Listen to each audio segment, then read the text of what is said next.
आज 22 मे सकाळचे 9:30 वाजलेत. पाहूयात येत्या 24 तासात राज्यात कुठे पावसाच्या सरी बसतील. सिस्टीम पाहिल्या तर अरबी समुद्रात एक चक्राकार वारे अति उंचावरती आहेत. दुसरे चक्राकार वारे इकडे दिसत नाहीयेत, पण उंचावरती या भागांमध्ये सुद्धा चक्राकार वारे आहेत. त्यामुळे या ठिकाणी अंदमानच्या आसपासच्या भागांमध्ये, अरबी समुद्राच्या भागांमध्ये ढगांची दाटी पाहायला मिळते. हवेचा जोर सारखी स्थिती ही मध्य महाराष्ट्र आणि मराठवाड्याच्या आसपासच्या भागांमध्ये आजही पाहायला मिळण्याची शक्यता आहे. त्यामुळे पाऊससाठी थोडंसं वातावरण अनुकूल होईल. पण त्या अगोदर राज्याचे ढगाळ वातावरण आहे ते थोडंसं निघून गेले पाहिजे. जर ढग गेले तरच उष्णता वाढून पावसासाठी वातावरण अनुकूल होईल. सध्या सॅटेलाईट इमेजमध्ये पाहिलं तर धाराशिवकडे सकाळी थोडाफार पाऊस झाल्याचं कळतंय. नंतर बीड, जालना, वाशिम ढग जास्त आहेत, पण मोठ्या क्षेत्रावरती पावसाचा या ठिकाणी अंदाज नाहीये. कुठेतरी हलक्या सरी झाल्या असतील. सोलापूरमध्ये सुद्धा काही भागांमध्ये पावसाच्या थोड्याफार सरी झालेल्या आहेत.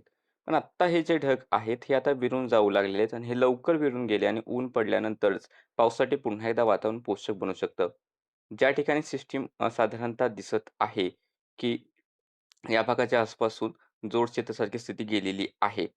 त्याच्यावरून आपण असा अंदाज लावू शकतो, की आज अहिल्यानगर, पुणे, सातारा, सांगली, सोलापूर, धाराशिवचा काही भाग, बीडचा काही भाग या ठिकाणी सार्वत्रिक नाही, मात्र 1-दुसऱ्या भागांमध्ये मेघगर्जना आणि पाऊस होण्याची शक्यता आहे.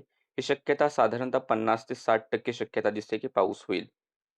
त्यानंतर मग लागून असलेला नाशिक असेल, छत्रपती संभाजीनगर, बीड, लातूर, कोल्हापूर, कर्नाटकचे उत्तरेकडील भाग किंवा कोकणातील त्या लागून असलेले मध्य महाराष्ट्राच्या आसपासचे घाटाचे भाग असतील.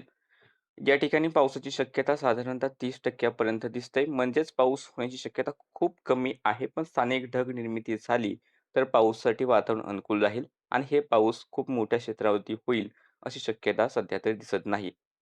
राज्याच्या इतर ठिकाणी सुद्धा विशेष काही पावसाचे ढग दिसत नाहीत निर्माण होताना.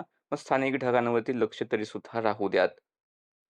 सध्याच्या अपडेटमध्ये इतकंच. अशाच व्हिडिओ पाहण्यासाठी चॅनल सबस्क्राईब करा, फेसबुक पेज फॉलो करा.